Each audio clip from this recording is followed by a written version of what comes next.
ನಮಸ್ತೆ friends, welcome back to Kannada excellence academy YouTube ಚಾನಲ್ಗೆ. ಈ ವಿಡಿಯೋದಲ್ಲಿ ಗಾದೆ ಮಾತು ವಿದ್ಯೆಗೆ ವಿನಯವೇ ಭೂಷಣ ಎನ್ನುವಂತಹ ಗಾದೆ ಮಾತಿನ ಬಗ್ಗೆ ತಿಳಿಸಿಕೊಡಲಿದ್ದೇನೆ. ವಿದ್ಯೆಗೆ ವಿನಯವೇ ಭೂಷಣ, ಏಕೆಂದರೆ ಅರಿವು, ಜ್ಞಾನ ಅಥವಾ ತಿಳುವಳಿಕೆಗಳಿಗೆ ಮಿತಿ ಎಂಬುದು ಅಥವಾ ಕೊನೆ ಎಂಬುದು ಇಲ್ಲ. ವಿದ್ಯೆ ಎಂಬುದು ಅಂತ್ಯವಿಲ್ಲದ ನಿರಂತರ ಕಲಿಕೆ. ಅಹಂ ಎಂಬುದು ಆಂತರಿಕ ಜ್ಞಾನದ ಬೆಳವಣಿಗೆಗೆ ಮಾರಕವಾಗುತ್ತದೆ. ನಮ್ಮ ವಯಸ್ಸು, ಅನುಭವ, ಓದು, ವಿವಿಧ ಸ್ಥಳಗಳಿಗೆ ಭೇಟಿ ಕೊಟ್ಟಾಗ ಸಿಗುವ ಜ್ಞಾನ ನಾವಿನ್ನೂ ಕಲಿಯಬೇಕಾದ, ತಿಳಿದುಕೊಳ್ಳಬೇಕಾದ ವಿಷಯಗಳು ತುಂಬ ಇದೆ ಎಂಬುದರ ಬಗ್ಗೆ ಎಚ್ಚರಿಕೆಯನ್ನು ನೀಡುತ್ತವೆ. ಅಂತಹ ಸಂದರ್ಭದಲ್ಲಿ ನಾವು ಕಲಿತಿರುವುದಕ್ಕೂ ಇನ್ನೂ ಕಲಿಯಬೇಕಾಗಿರುವುದರ ಬಗ್ಗೆಯೂ ವ್ಯತ್ಯಾಸ ತಿಳಿದು ನಡೆದುಕೊಳ್ಳಬೇಕು. ವಿದ್ಯೆ ಎಂಬುದು ನಿರಂತರ ಕಲಿಕೆ. ಇದು ನಮ್ಮ ಅರಿವಿಗೆ ಬರದೆ ನಡೆಯುವ ವಿಚಾರ. ಜ್ಞಾನ ನಮ್ಮಲ್ಲಿ ಬೆಳಕನ್ನು ಮೂಡಿಸಿ ಕತ್ತಲನ್ನು ದೂರ ಮಾಡುತ್ತದೆ. ಆದ್ದರಿಂದ ನಾವು ಸ್ವಲ್ಪ ಹಣ, ಅಧಿಕಾರ, ಹೆಸರು, ಜನಪ್ರಿಯತೆ ಬಂದ ಮಾತ್ರಕ್ಕೆ ಅಹಂಕಾರಕ್ಕೆ ಒಳಗಾಗದೆ ಅರಿವಿಗೆ ಮಿತಿಗಳಿಲ್ಲ ಎಂಬುದನ್ನು ಅನುಸರಿಸೋಣ.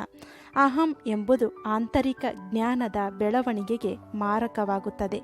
ಪ್ರಬುದ್ಧ ಮನಸ್ಸು ಪ್ರಬುದ್ಧ ಸಮಾಜಕ್ಕೆ ದಾರಿಯಾಗುತ್ತದೆ. ವಿದ್ಯಾರ್ಥಿಗಳು ವಿನಯಶೀಲತೆ ಬೆಳೆಸಿಕೊಂಡು ಉತ್ತಮ ಜ್ಞಾನ ಸಂಪಾದನೆ ಮಾಡಬೇಕು.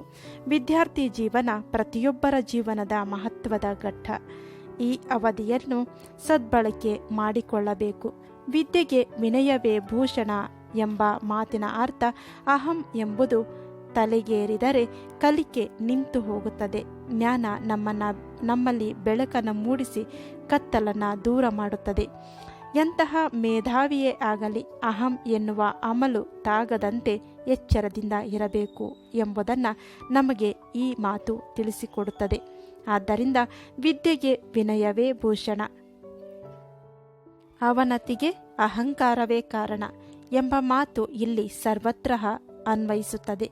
ವಿದ್ಯೆ ನೀಡುವ ಗುರುಗಳ ಬಗ್ಗೆ ಗೌರವ ತೋರುವುದರಿಂದ ಜ್ಞಾನದ ಅರಿವು ಹೆಚ್ಚುತ್ತದೆ.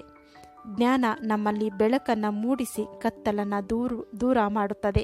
ಅಂತಹ ಜ್ಞಾನವನ್ನು ನೀಡುವ ಗುರುಗಳ ಬಗ್ಗೆ ಗೌರವ ತೋರುವುದು ಅತ್ಯಂತ ಪ್ರಮುಖ ಪಾತ್ರವನ್ನು ವಹಿಸುತ್ತದೆ. ಇನ್ನು ತೆನೆ ಬಿಡುವ ಪೈರು, ಗೊನೆ ಬಿಡುವ ಬಾಳೆ, ಫಲ ನೀಡುವ ಗಿಡ ಎಲ್ಲವೂ ಕೂಡ ಬಾಗುತ್ತವೆ. ಆದ್ದರಿಂದ ಬೀಗುವುದು ಸದ್ಗುಣವಲ್ಲ. ಬೀಗಿದವರು ಅಳಸಿ ಹೋದರು, ಬಾಗಿದವರು ಅಮರವಾದರು. ಬಾಗುವುದು ಒಂದು ಸದ್ಗುಣ. ಹಾಗೆಯೇ ವಿದ್ಯೆಗೆ ವಿನಯವೇ ಭೂಷಣ. ವಿದ್ಯೆ ಬದುಕಿಗೆ ಹೂರಣ, ವಿನಯ ಅದನ್ನು ರಕ್ಷಿಸೋ ಕನಕ. ಆದ್ದರಿಂದ ವಿನಯದಿಂದ ವಿದ್ಯೆ, ವಿನಯ ಕಲಿಯದ ಅಥವಾ ಕಲಿಸದ ವಿದ್ಯೆ ನಿರರ್ಥಕ ಎಂಬುದನ್ನು ನಾವಿಲ್ಲಿ ಅರ್ಥ ಮಾಡಿಕೊಳ್ಳಬೇಕು. ಉದಾಹರಣೆಗಾಗಿ ಒಂದು ಸಣ್ಣ ಕಥೆಯನ್ನು ನಿಮ್ಮ ಜೊತೆ ಶೇರ್ ಮಾಡುತ್ತಿದ್ದೇನೆ. ಮಹಾಕವಿ ಕಾಳಿದಾಸನ ಒಂದು ಕತೆ ಇಲ್ಲಿ ಅತ್ಯಂತ ಪ್ರಸ್ತುತ ಎನಿಸುತ್ತದೆ. ಕವಿ ಕಾಳಿದಾಸನಿಗೆ ತಾನು ಜ್ಞಾನಿ ಎಂಬ ಹೆಮ್ಮೆ ಕೊಂಚ ಹೆಚ್ಚೇ ಇತ್ತು. ಒಂದು ಬಾರಿ ಪರ್ಯಟನೆ ಮಾಡುತ್ತಾ ಒಂದು ಊರಿನ ಬಳಿ ಬಂದಾಗ ಬಹಳ ಬಾಯಾರಿಕೆ ಆಯಿತು. ಊರ ಹೊರಗಿನ ಬಾವಿಯ ಬಳಿ ಒಬ್ಬ ವೃದ್ಧೆ ನೀರು ಸೇದುತ್ತಿದ್ದಳು. ಕಾಳಿದಾಸ ಸ್ತ್ರೀಯ ಬಳಿ ಹೋಗಿ, ತಾಯೇ, ನನ್ನ ದಾಹ ಅಡಗಿಸಲು ಕೊಂಚ ನೀರು ಕೊಡುವ ಕೃಪೆ ಮಾಡುವಿರಾ ಎಂದು ಕೇಳಿದ. ವೃದ್ಧೆ, ನನಗೆ ನಿನ್ನ ಪರಿಚಯವಿಲ್ಲವಲ್ಲ ಮಗು, ನೀನು ನಿನ್ನ ಪರಿಚಯ ಹೇಳು, ನಾನು ನೀರು ಕೊಡುತ್ತೇನೆ ಎಂದಳು. ಆಗ ಕಾಳಿದಾಸ ತನ್ನ ಪರಿಚಯ ನೀಡಲು ಪ್ರಾರಂಭಿಸಿದ. ನಾನೊಬ್ಬ ಪ್ರವಾಸಿ. ವೃದ್ಧೆ, ಲೋಕದಲ್ಲಿ ಪ್ರವಾಸಿಗರು ಇಬ್ಬರೇ, ಒಬ್ಬ ಸೂರ್ಯ ಮತ್ತೊಬ್ಬ ಚಂದ್ರ. ಇಬ್ಬರು ಹಗಲು ರಾತ್ರಿಗಳನ್ನು ನಡೆಸುತ್ತಿದ್ದಾರೆ ಎಂದಳು.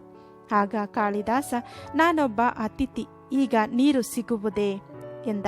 ವೃದ್ಧೆ, ಲೋಕದಲ್ಲಿ ಅತಿಥಿಗಳು ಇಬ್ಬರೇ, ಒಂದು ಧನ ಮತ್ತೊಂದು ಯೌವನ. ಇಬ್ಬರೂ ಬಂದು ಹೊರಟು ಹೋಗುತ್ತಾರೆ, ನಿಲ್ಲುವುದಲ್ಲ. ನಿಜ ಹೇಳು, ನೀನು ಯಾರು? ಕಾಳಿದಾಸ, ನಾನು ಸಹನಶೀಲ, ಈಗಲಾದರೂ ನೀರು ದೊರೆಯುತ್ತದೆ ಎಂದ. ಆಗ ವೃದ್ಧೆ, ಲೋಕದಲ್ಲಿ ಸಹನಶೀಲರು ಇಬ್ಬರೇ, ಒಂದು ಭೂಮಿ, ಮತ್ತೊಂದು ವೃಕ್ಷ. ಭೂಮಿ ಪುಣ್ಯವಂತರೊಡನೆ ಪಾಪಿಷ್ಠರನ್ನು ಸಹಿಸುತ್ತದೆ, ಹಾಗೆಯೇ ಮರವು ಕಲ್ಲೆಸೆದರೂ ಸಿಹಿಯಾದ ಹಣ್ಣನ್ನೇ ಕೊಡುತ್ತದೆ ಎಂದಳು. ಈಗ ಕಾಳಿದಾಸ ಹತಾಶನಾಗತೊಡಗಿದ. ನಾನೊಬ್ಬ ಹಠಮಾರಿ ಎಂದ. ವೃದ್ಧೆ, ಇಲ್ಲ, ನೀನು ಹಠಮಾರಿ ಆಗಲು ಹೇಗೆ ಸಾಧ್ಯ? ಲೋಕದಲ್ಲಿ ಹಠಮಾರಿಗಳು ಇಬ್ಬರೇ, ಒಂದು ಉಗುರು, ಇನ್ನೊಂದು ಕೂದಲು. ಎಷ್ಟು ಬಾರಿ ಕತ್ತರಿಸಿದರೂ ಅವು ಮತ್ತೆ ಮತ್ತೆ ಬೆಳೆಯುತ್ತವೆ ಎಂದಳು. ಆಗ ಕಾಳಿದಾಸನಿಗೀಗ ಬೇಸರವಾಗತೊಡಗಿತು. ಅವನು ಸಿಡಿಮಿಡಿಯಿಂದ ಹೇಳಿದ, ನಾನೊಬ್ಬ ಮೂರ್ಖ. ಆಗ ವೃದ್ಧೆ, ಅದು ಹೇಗೆ ಸಾಧ್ಯ? ಲೋಕದಲ್ಲಿ ಮೂರ್ಖರೂ ಸಹ ಇಬ್ಬರೇ. ಒಬ್ಬ ರಾಜ ಯೋಗ್ಯತೆ ಇಲ್ಲದಿದ್ದರೂ ಅವನು ಎಲ್ಲರ ಮೇಲೆ ಆಳ್ವಿಕೆ ಮಾಡುತ್ತಾ ದಬ್ಬಾಳಿಕೆ ಮಾಡುತ್ತಾನೆ.